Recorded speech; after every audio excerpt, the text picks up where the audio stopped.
welcome back to Worley Family Homestead. Well, as usual, if your luck is like mine, which it ain't good, something always breaks down with you. So today, we decided we're going to do a little bush hogging in the pasture and cut some stuff down. And so Kim's going to hop on the tractor and do the bush hogging where we got the millet planted at. But I was going to hop on the little hustler that we have and got home yesterday and cut all the grass. Everything worked fine. But guess what? Today, it won't start. And I'm pretty sure it's one of those safety switches, but that sucker's got switches everywhere. It's got one for each of the handles that drives it. It's got one for the seat, and who knows what else it's got on it. So we're gonna have to load that sucker up, see if we can get down to the place I bought it from. And them boys is pretty good about it down there. I called them a little bit ago and said, hey, I got a problem with my mower. They said, bring it on down. Let's take a look at it. So let's load that thing up, see if we can get there and see if they can figure out what's wrong with it. And you know, I don't have a trailer with a winch or anything on it, so a zero turn's hard to push up on the trailer.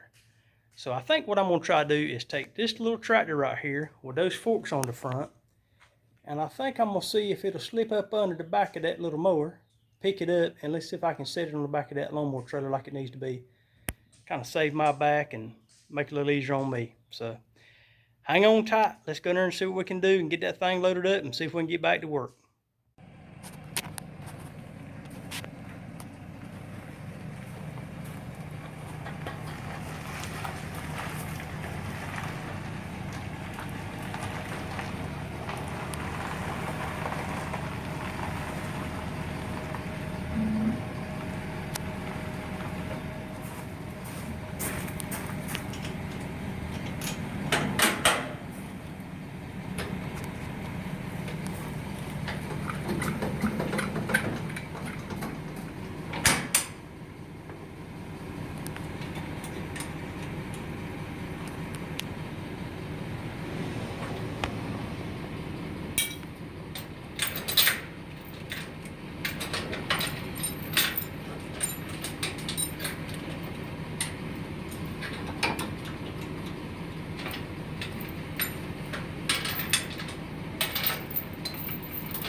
nothing. You're on the trailer here, that's the reason.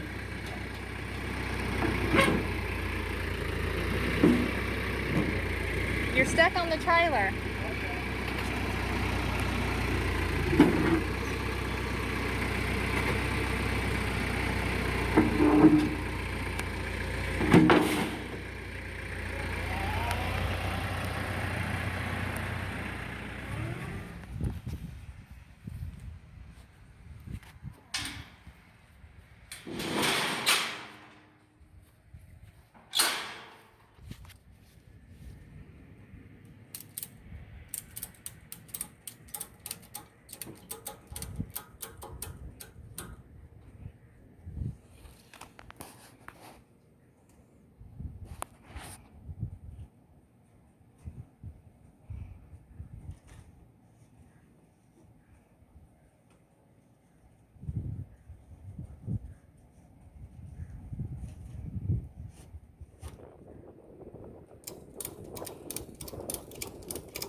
Try to tie my straps off, try to keep the slack from being out because you got so much extra on some of these things when you tie a strap down. Try to keep all my straps tied up as tight as I can, not have any flopping around, because sometimes if you ain't careful, say the one in the front may get loose, that long tail on the front, it may run up here and get up under your trailer tire, and when it gets up under your trailer tire, it could wrap around the axle, or if nothing else, it's probably going to break your strap, and then whatever you got loaded is going to be insecure. So I always try to tie off the tail end of my straps, maybe a little bit of flat, but not a whole lot. I always keep a good bag with you in your truck. This bag here's got extra straps in it. Hammer, hatchet, just a regular hammer. You can always use an adjustable wrench. Big old 1/8" wrench here. Got some bigger binder ties in here, just in case you need those. I actually have another adapter for the truck that plugs into the wire connector. It's pretty handy if you got a different type of, if you got the round pins. And it's also got the plug in for the flat ones too. So just always good to have a few extra things in your bag with you. You never know when you may need it. Sometimes you don't never have enough straps. It's a pocket halter right here. It's just one big long rope, but you can actually loop it around and make it a halter like a regular for a horse or anything if you got one that's out. Just never know what you might need. So just try to keep stuff like this with you all the time.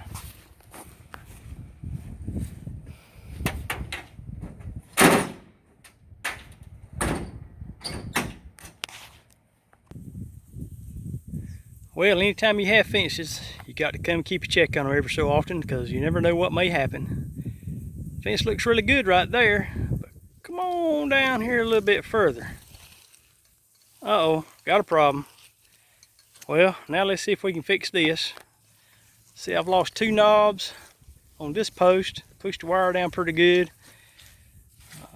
But I reckon it was hot enough over here on the south side that the cow still couldn't get out. So let's see if we can work on this.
try to put them on. That hadn't loosened that fence up any more than I did. Let me cast through the knob. Let's see that.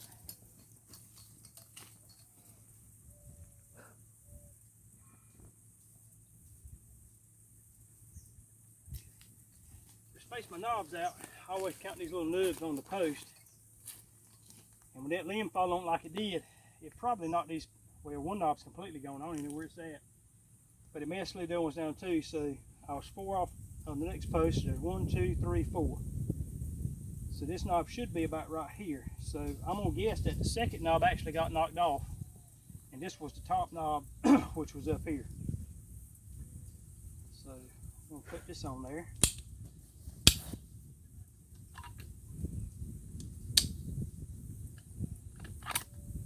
Take this one back off because it's no good. So 1, 2, 3, 4. So this is going to be second wire, and it's loose enough I can get in there, but I can go in there and tighten it back up on the other end. So now I'm going to go 4 knobs up here. 1, 2, 3, 4. On top of this knob. Come on in a little closer and I'll show you what these knobs are. These are just T-post electric fence knobs. They're made to go exactly around the T-post. They're whole easy to put on, and I've always had trouble with the ones that nail in. They just don't want to seem like they stay, but these do pretty good. You just come around. I always stretch it out a little bit before I do it. I done lost my place. 1, 2, 3, 4. So I'm gonna put it on top here. Come around this corner here. Let me show you how I hook it on the side. It's actually like a T. This post is a T. It's got a back on it. I just take and slip it in like this. It'll slip around. And I got a little bit too close on the knob there. But it just slips around like that. And then on the back side, it reaches around the back. And that pops around. So it's hooked on 3 sides. All 3 sides of the T-post. Then all you got to do is just put your wire back in it. Now I have seen a lot worse on that way before. That really won't be a big problem to fix right there. I have seen it where the wires have been knocked down and tore apart. You had to replace wires sometimes back in here. And but this won't bad at all right here. If this is all the fence mending I've ever got to do, I can't complain a bit. So now you see now it's stretched the fence a little bit, so it's kind of floppy back and forth, which the cows won't bother it. But what we'll do is we'll walk back down here a little further and we'll tighten this fence back up.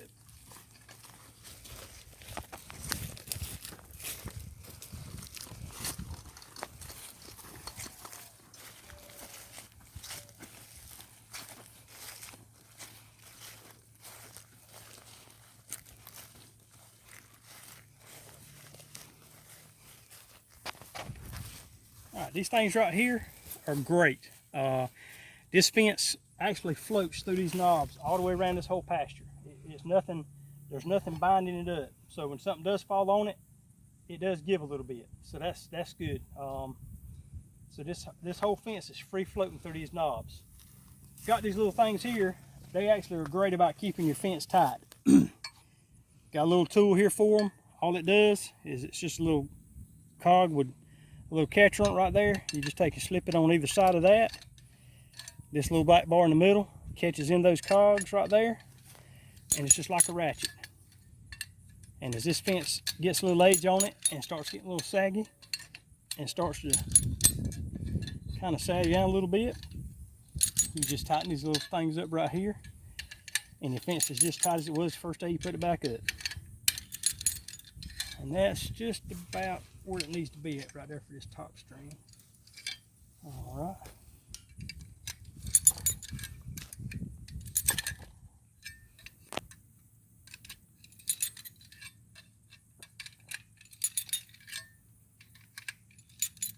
And once you've done this a little bit, you can kind of tell by how they kind of hang in the air, if they're tight enough. You don't want to get them too tight, because if you pull on your corner post, it's a free floating system all around, but there's more tension on these corner posts, and if you tighten them up too much, it's going to pull your post in. So you don't want to put that much pressure on there. Just enough to keep it tight so the cows don't lean up against it and give them a gate to get out of. So this one's not terrible, but I will tighten a little bit, and the one on the bottom too, because it don't seem like it got as bad as the rest of them. Oh, there goes my glasses again. But I think that's good right there. So there you go. Just check your fences every so often. We're on this tree line at the very back here. Some of these trees got a little age on them, and We didn't lose any during that little hurricane that come through the other night, which I was surprised, but you don't have to have a lot of wind. If one of these old limbs gets old, I try to keep them cut out the best I can if I see one that's getting old before they do fall on the fence. Because my main concern is get the cows out. If they get back there, I don't want to get in my neighbor's fields and ruin his crops he's got planted. And I really don't want to get back to the highway and get hit by a car. So try to keep my fences kept up, kept looked after, and just had to be another one of them things we got to do today.